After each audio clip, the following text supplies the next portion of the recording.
G'day, welcome back.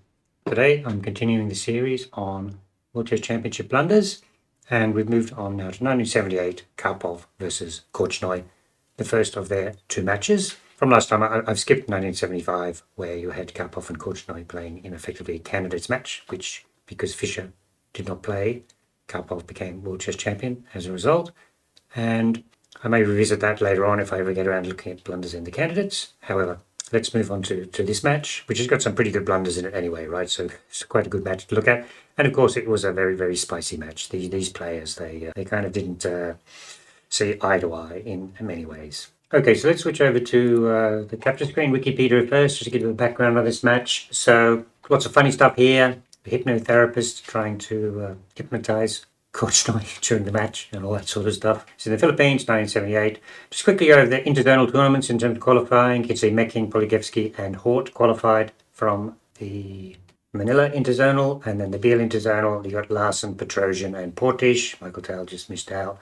And then from last time around, you had Korchnoi and Spassky seeded in as previous loser of the candidates, and then Spassky kind of took Fischer's spot. So as the two seedings, see what happened there, and Korchnoi beat Spassky in the final of the candidates to qualify to play Karpov. Okay, so that's that. And then we'll just quickly start off here and have a look at the match score. This is actually generally Karpov in the middle of the match. Kind of look at here. He got quite a big lead. He got 5-2 up, and then it closed right back up to 5-5 at the end. And then Karpov won a game 6-5, so he won it. This was the number of wins rather than the score per se. You can see the sort of the win score here.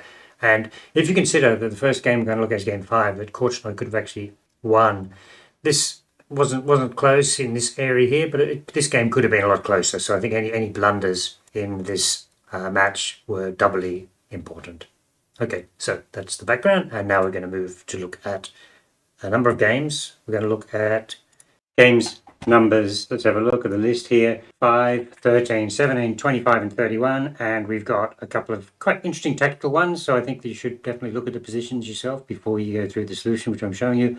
And game 17, a bona fide 5-star blunder. We haven't had one of those for a little while, so it'll be good to have a look at that particular one. Okay, great. So let's start with there. The position's already up. Game number 5. Okay, well, while you're having a bit of a look at this position, you can see that it's even at the moment. Korchnoi White has the bishop pair and quite a threatening position, and but Black has active queen and so on. So basically even position. Continuation played by Korchnoi was bishop to g6 check. That looks nice. And actually, this is where we get a series of blunders. Basically, Karpov should step back. King f8, game goes on, no problems, right? What he did do is stepped up. Now we have the problem. It's actually +5 to White now. And the next move, which Korchnoi plays, is correct. Check.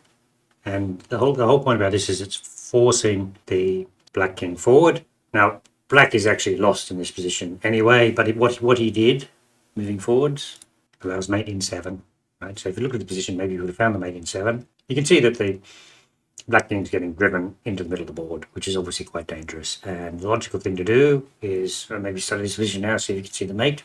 The mate is a bishop f7 check. Let's follow that line first. Check. King doesn't have too many squares to go to. Now you could come into e6 with check. The king could go to b5 or b7. Both moves lead to mate. Let's try the king b5 line. Queen c4 check. That's a neat checkmate there. And if we went back king b7 on that check, then we grab the knight. Another check. You're just killing Black on the white squares. Another check. Another check. And then checkmate. Okay, so this position, but unfortunately what Korchnoi did is bishop e4 check. It just looked wrong.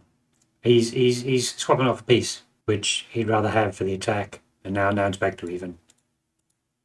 Okay, he's positioned even, and it ended up being a draw. You can see on this chart here. The Karpov error, Korchnoi error, very big double error to be honest. And if Korchnoi had won that game, you go back to score, he would have been the first person to win a game in the match. So that was pretty bad mistake by both of them, to be honest. So that's that game. Now let's move on to the next game, game 13. Just let me bring that up. Okay, you can see the game position here. It's a basically a late middle game, early end game blunder by Korchnoi. The game was even up to move 55, and White's next move, he lost the game very quickly. So this is kind of, if you look at where we are in the game 13, this is where Karpov starts to make a big impression.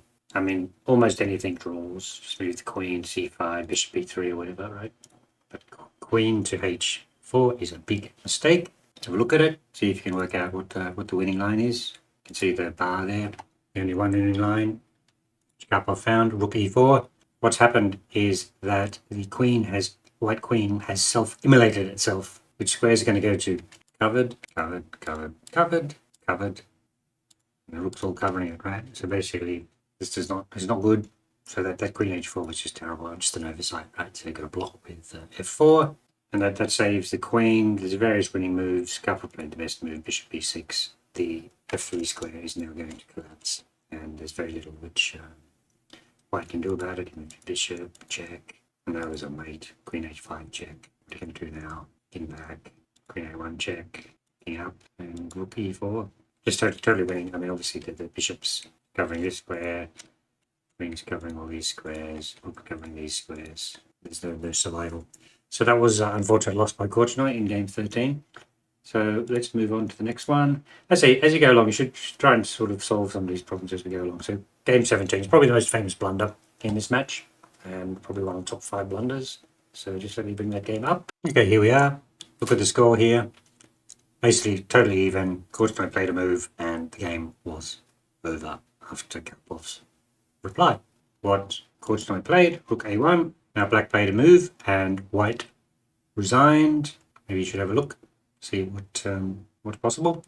Okay, so the winning move, knight to f3 check. Let's see what happens here. So if he doesn't take the knight, then he has to go in the corner, and then that will be a rather spectacular smothered mate. So you have to take the knight, and then very simple continuation, rook g6 check, basically mate in 3.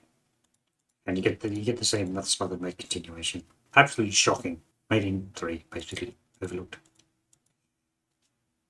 Knight check, take the knight, rook check, go in the corner, checkmate, right? And that should be fairly easy to spot. And in fact, the line, if you go back to this position before rook a1, you can see g3 is supposed to be the continuation, and then knight f3 check. Now, of course, well, that doesn't work. You're giving yourself the g2 square. So that was a really terrible mistake by Korchnoi, just adding to his sort of decline in the middle part of the match, where Karpov built up a very big lead. Okay, so I'm not going to do my tier list today. I've got to rejig that a bit because it's getting a bit too cluttered. But this one, when I do it next time, this will be one of the new 5-star ones which we have. Now let me quickly move up to the next game I'm going to look at briefly. Game number 25. Okay, so this is the position we're looking at. White has just played queen b4. Black is actually winning comfortably in this position. Karpov, sort of move you should play, just bishop takes f4. Get the bishop out of dodge, take the knight, right? And you have a big advantage. So look what happened in the game though. Rook c5, and then work out what is wrong with that. Well, you just take the bishop, and now White has a big advantage. But you can see on the chart, this doesn't maintain for very long. Just this little period over here. See what happens next couple of moves. Okay, rook takes c1. That makes sense. Knight takes g6 check, which is part of the strategy here. If you take it, rook e6, and White is just crashing through on the king side. So that's best move. Now this is where the mistake comes in. Should have just retrieved the knight to f4, and White is easily winning. Instead, knight e7. Okay, work out what's wrong with that move. Well, many things draw. The position is drawn now. The rook comes back. The other rook comes up.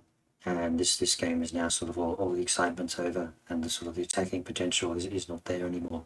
Okay, so that was sort of just a couple of inaccuracies both sides. You can see the game score that actually Karpov was actually winning comfortably. He made a mistake. Korchnoi had a few moves where he's winning basically piece up, and then back to even. So that was not a very high quality section of the game. And now finally we're going to close out with game 31, which is a rook end game error. Let me just bring it up. Hope you enjoyed that, and thank you very much for watching.